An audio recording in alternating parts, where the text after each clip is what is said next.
Welcome to International Securities Exchange's podcast series. Facilitated by renowned educators, ISE podcasts are intended to teach beginning as well as seasoned investors the ins and outs of trading.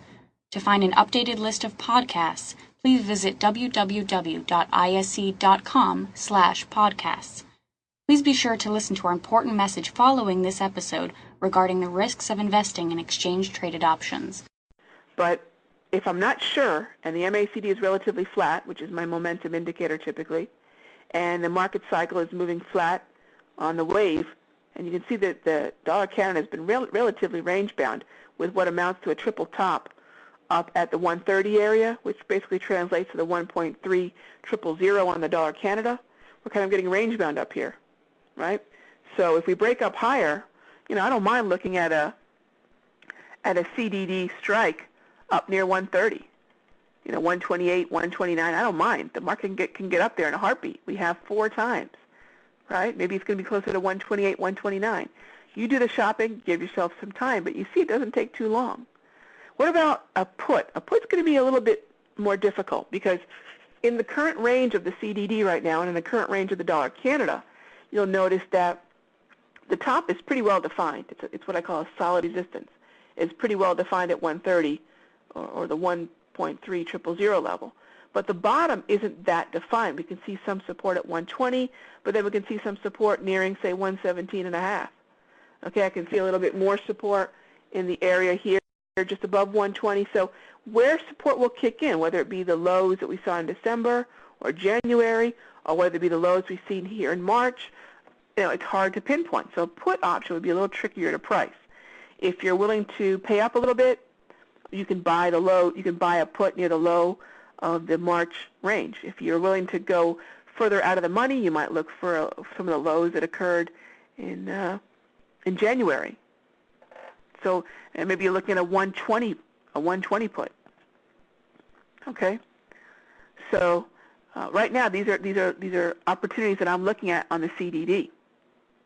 Okay, crude oil has gotten everyone's attention again, and the dollar Canada is trying to figure out whether it wants to go back down and test that area near 120, or if it wants to go up and make yet a fifth attempt at that 130 area.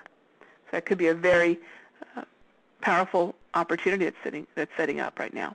And again, notice that I'm using the charts. I think the worst thing that a lot of option traders make is they understand volatility. They can use the tools that are at the ISE website, but they abandon their charts somehow, as if charts have no place in options. And I think that's a big mistake.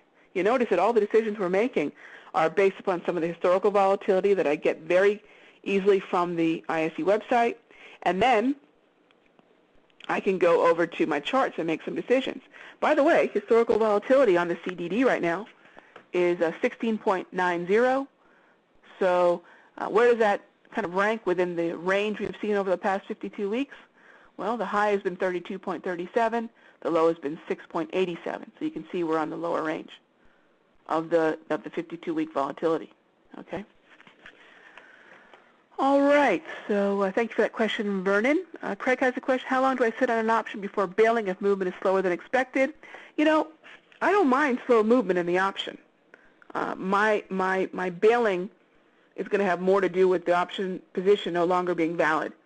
If the option is just kind of going sideways, I don't mind. I know that's part of the game. I'm trying to take advantage of sideways movement.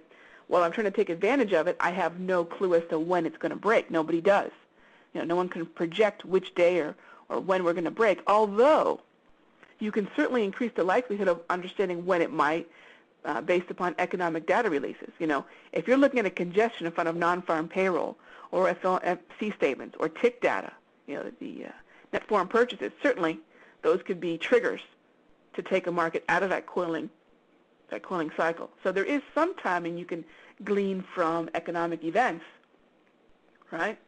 Or G20 like we have, right?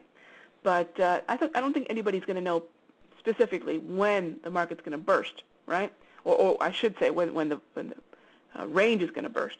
So I don't mind the sideways movement. What I don't like to see, and I'll still stay in the option though, is if the market trickles to my strike point. I would rather just explode, sprint. That's going to help my volatility aspect. But sideways does not bother me. I know that's what I'm trying to capitalize on, and I also know that I don't know when it's going to stop, right? That's why we want to give ourselves some time. All right. Since I do not hedge, Carlos, I hope you forgive me, I don't hedge on any kind of habitual basis, and the ISE website has a lot of terrific speakers who, there's so many ways to use options. This is such a versatile trading vehicle.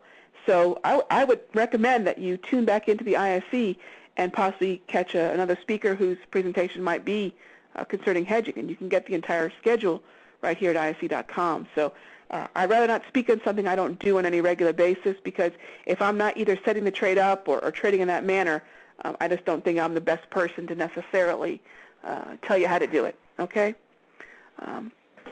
Let's see what else we got here. And we're winding down our presentation. So, again, thank you for all your questions, okay?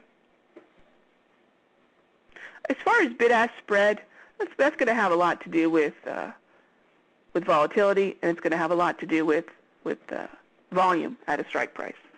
Okay, typically more volume is going to narrow that spread as a general rule. VJ, okay. So open interest or the volume at that strike. But I think you kind of answered your question there. Yeah, that's pretty much going to be it. John asks, is the EMA the boundary for price resistance?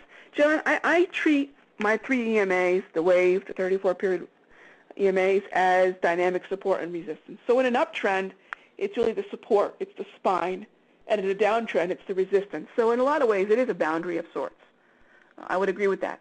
When the market's moving sideways, I don't really use the support and resistance of the wave as heavily because, as most people know, right, the moving averages in a sideways market are not necessarily the best evidence of support and resistance, but in a trend, they're fantastic. So in a trend, I would say yes, they are the boundary or the support or resistance, depending upon the direction. Okay. All right. So let's see what else we have here. Question from Mina. I never traded FX, but FX option. So if you recommend that I check out the FX chart for my option. Well, I do, because the place I'm coming from is a place where I think a lot of FX options traders are coming from, which is from the spot. And a lot of the most popular questions that I get is, how do I incorporate the options, or even why should I? So my presentation is geared towards why you should supplement, or even for some people supplant, your current spot trading with ISE FX options, because they offer a different kind of opportunity.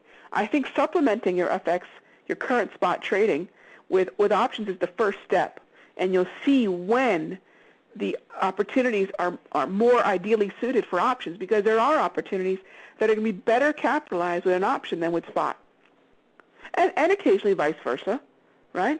So I think the first thing is don't abandon what you're doing in spot, but instead use that to incorporate options. And I'll tell you, a lot of people that I talk to, I'll hear back from 30, 60 days later, and they say, you know what, I'm going almost exclusively to options.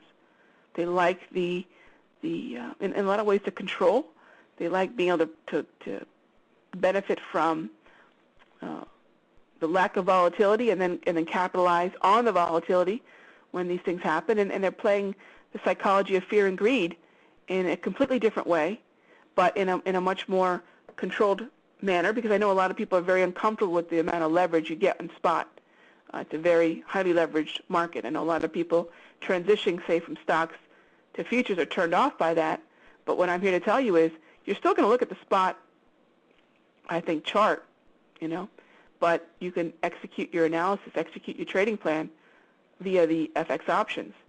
Thank you for listening to our podcast. To find more podcasts on options, stocks, alternative markets, and market data, please visit www.ise.com/podcasts.